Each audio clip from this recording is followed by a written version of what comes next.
Bueno, quiero comenzar diciéndoles, pidiendo también sus oraciones. Ya el próximo sábado la toma de posesión en Santiago de Esquipulas, en la prelatura de Esquipulas, toma posesión el padre Rodrigo Garza y el padre Julio Pérez. Vamos a exportar a ellos dos para la prelatura. Allá está el padre Mario Canán también, en dos parroquias, Chamagua y Las Peñas. Pero también damos gracias a Dios por un año más de vida de nuestro hermano Maynor Francisco. Le damos un aplauso a él y a Dios por esto.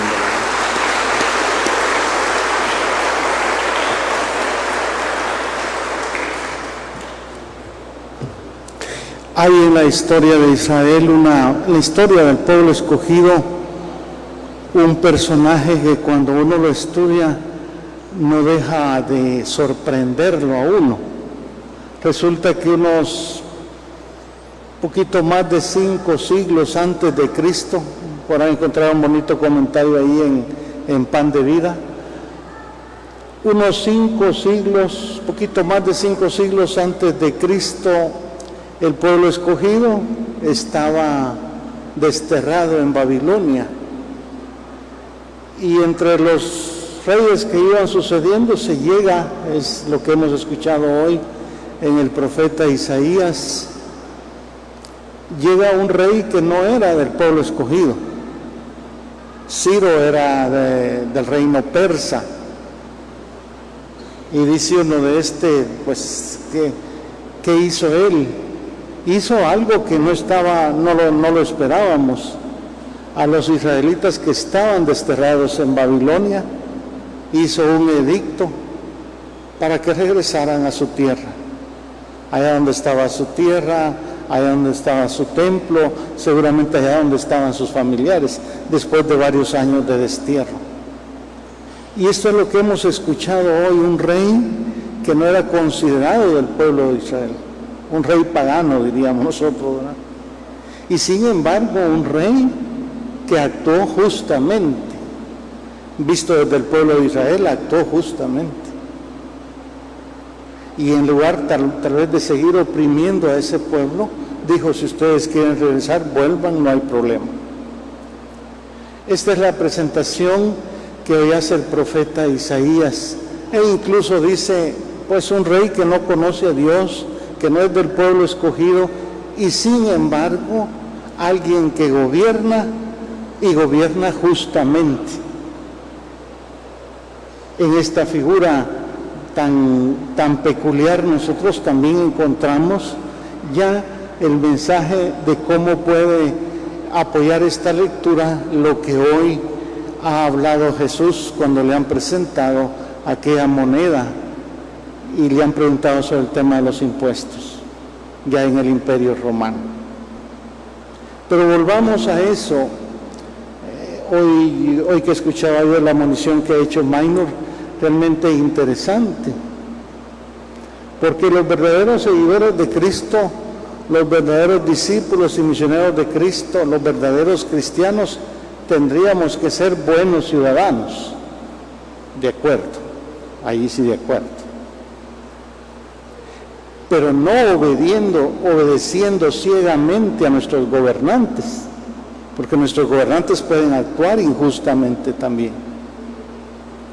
En ese sentido, el cristiano obedece a las autoridades, pero no puede obedecer a algo que sea injusto. Y gracias a Dios tenemos una bonita constitución en eso, una constitución política que nos habla de cuándo el pueblo también puede resistir pacíficamente ante situaciones que vayan en contra de los derechos fundamentales de la persona humana. Aclaramos eso porque si no podemos caer en una ambigüedad y aceptar cosas que son injustas y que van en contra de nuestro mismo pueblo. El Salmo, realmente este Salmo yo hoy cuando lo estudiaba, es un Salmo interesante porque es un Salmo que nos habla sobre el reinado de Dios. Nos habla de un Dios creador, de un Dios que gobierna y que juzga. el verbo shapat en hebreo. Es un Dios que reina, y cuando Dios reina, cuando Dios ocupa el primer lugar en nuestras sociedades, en nuestra vida, pues la sociedad se tendría que ir transformando, ¿verdad? Estaríamos ante un mundo de justicia y de paz. De hecho, así terminaba hoy el Salmo, ¿verdad? Reina el Señor, digamos a los pueblos, Él gobierna a las naciones con justicia. O sea, las injusticias, la guerra, hoy hemos escuchado noticias tan duras de la guerra, no solo la de Rusia-Ucrania, la de Israel-Palestina, y hemos visto niños asesinados. Dios no va con esas injusticias, Dios no va con esos odios y con esos rencores. Incluso en nuestra misma Guatemala nos hemos peleado unos contra otros. No sé si hay una tercera mano que le interesa que nos peleemos, que nos golpeemos, que nos hagamos daño unos con otros. Sin embargo, el Salmo 95 nos habla de un Dios creador que nos ha hecho a su imagen y semejanza, de un Dios que en el verbo hebreo es un Dios que gobierna y que juzga. Tal vez lo de juzgar lo deja de último, cuando nos llama a su presencia, y según el Evangelio de Mateo, vamos a ser juzgados en el amor. Porque tuve hambre y me dieron de comer, sediento y me dieron de beber, preso y me visitaron, enfermo y me fueron a ver, forastero y me hospedaron.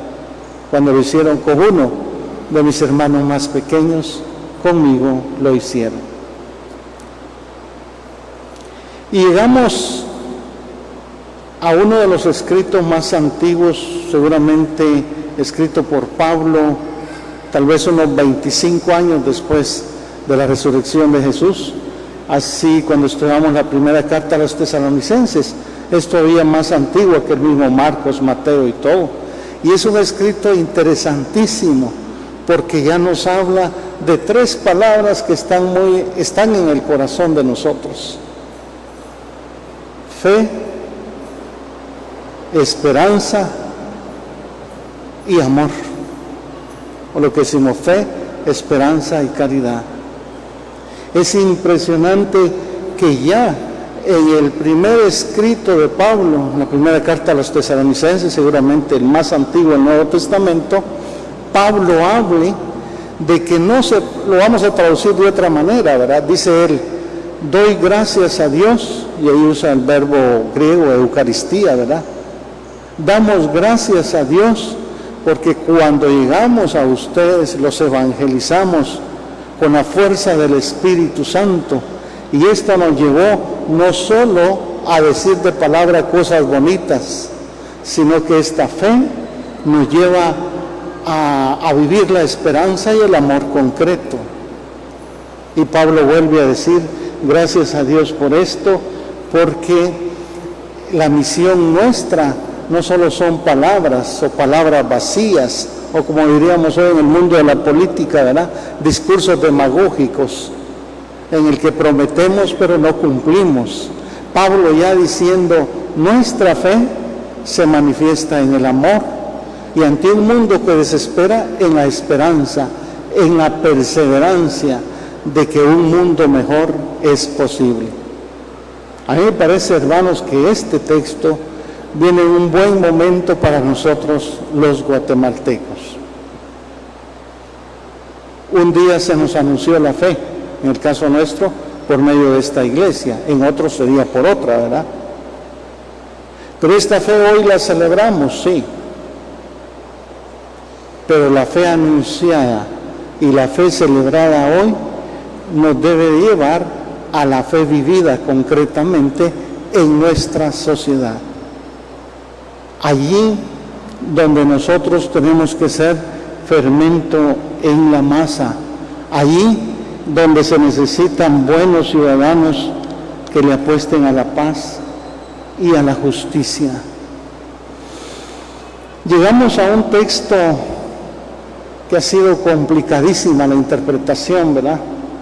Pero yo antes de interpretar este texto quería decirles algo. Nos pasa de muchas maneras en Guatemala, ¿verdad? Hace poco estaba yo confirmando en La Salle y con algunos me estuve tomando una foto, pasaron dos a tomarse la foto conmigo. Uno medía como 1,80 y otro medía como 1,40, 1,50. Son compañeros de estudio desde el principio, ¿verdad?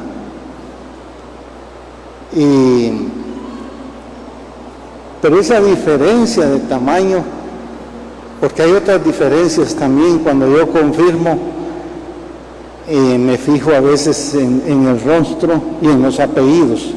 Es una cosa rara en mí, me fijo en los apellidos. De tantos que he confirmado han pasado de mis apellidos. Incluso he visto vecinos en el área Chortí, ¿verdad? Morenitos, pequeñitos. Y he visto los rostros más diversos en Zacapa, Chiquimula y en el área Chortí. ¿Qué es lo que nos une a todos? A pesar de las diferencias culturales. No sé cuántas culturas de pueblos originarios hay, 21, 22 idiomas mayenses, ¿verdad? Están nuestros hermanos garífonas, hace poco compartí con ellos, con un grupo de garífonas allá en Esquipulas. Están nuestros hermanos incas, y juntos sobrepasan más del 50%. Ahora, imagínense ustedes esa diferencia. Lo vemos como diferentes, sin embargo, desde el punto de vista y de la palabra de Dios hoy, les voy a explicar por qué. Hay una cosa, desde el punto de vista cristiano, que nos une a todos a pesar de la diferencia de color de piel, de apellidos, de riqueza, de poder. ¿Qué es lo que nos une? Vamos a ver. Y vio Dios que todo era bueno, y en el culmen de la creación Dios creó al hombre y a la mujer, a su imagen y semejanza los creó. Cuando descubramos esto, descubriremos que todos somos imágenes y semejanzas de Dios, y de ahí vendrá el respeto, la ayuda mutua, la paz, la justicia, y a pesar de las diferencias, incluso en la forma de pensar, descubriré que sos mi hermano, aunque penses diferente que yo, aunque tengas otro partido político, aunque hayas votado por otro. Pero lo que nos une es que somos imagen y semejanza de Dios, y por lo tanto hermanos. La diferencia no crean que sea mucha cuando nos toman una radiografía de senos paranasales, por ejemplo. Todos salimos igual de feitos. Y esto nos lleva a plantear la pregunta que le hacen a Jesús, porque es curioso que a Jesús le presentan un denario una moneda, un denario de plata. Y es curioso lo que decía el denario, era de plata además. Más o menos decía: César Augusto Tiberio, hijo del divino Augusto. Pues Jesús tenía la posibilidad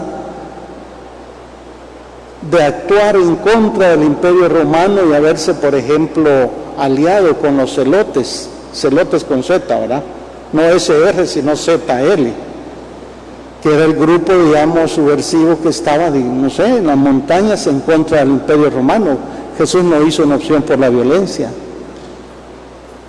Pero también es cierto, fue crítico del tema de las injusticias, no solo en el discurso, sino que toda su vida vio el poder y la autoridad como servicio a los demás. lo que hoy escuchamos muchas veces, lo he escuchado de algunos diputados también, la educación tiene que ser laica.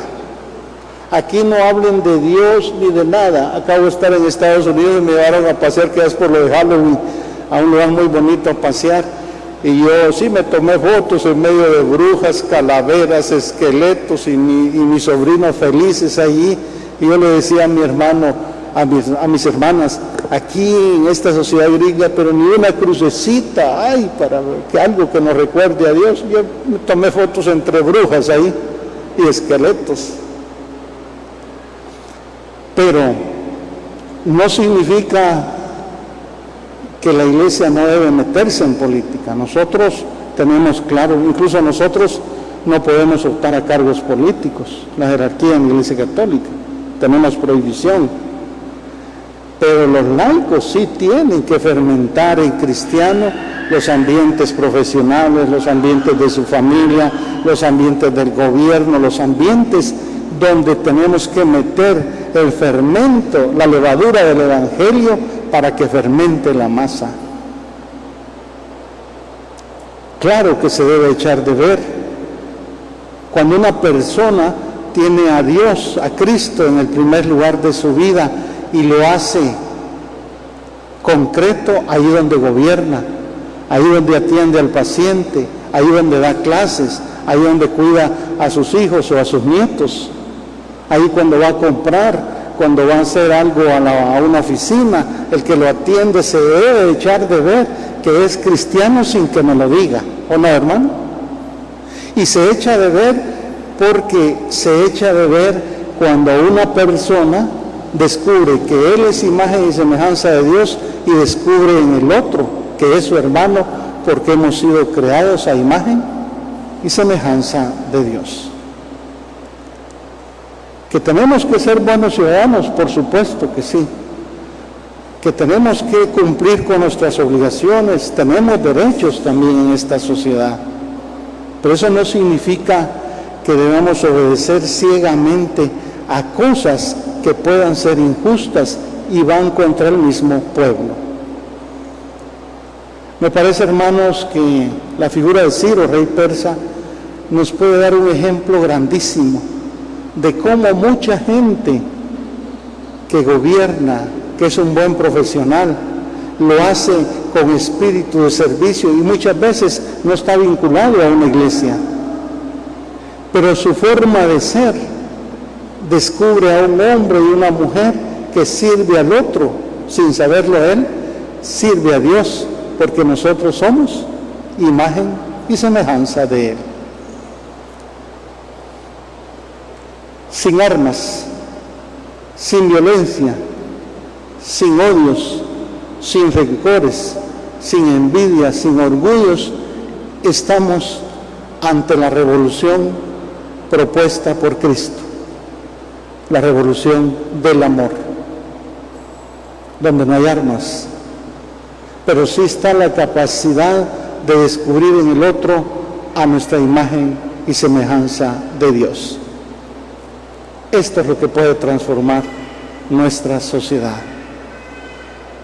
Y Él lo vivió cada segundo.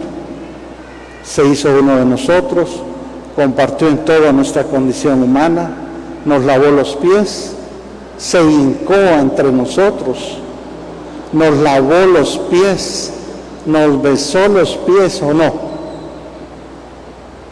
murió por nosotros y resucitó para que toda autoridad que Dios te dé y que Dios me dé a mí, la ejerzamos en el servicio a los demás. Un buen cristiano tiene que ser un buen ciudadano, que respeta las leyes, pero también respeta esas leyes que están en defensa de nuestro pueblo, sobre todo en la justicia y en el respeto a los derechos fundamentales de cada uno de nosotros. Que el Señor nos ilumine a todos los guatemaltecos para que trabajemos por el bien común, por el respeto a los derechos fundamentales, sabiendo que tenemos obligaciones en un desarrollo humano integral como dice la Iglesia en nuestra Constitución. Que luchemos desde nuestros puestos por la salud, por la educación, por nuestras carreteras, unos de una manera, otros de otro, pero siempre descubriendo que el otro es mi hermano y sobre todo aquel más pobre y necesitado. Esperaríamos eso de nuestras autoridades el próximo enero, ¿verdad? Ese respeto hacia el otro.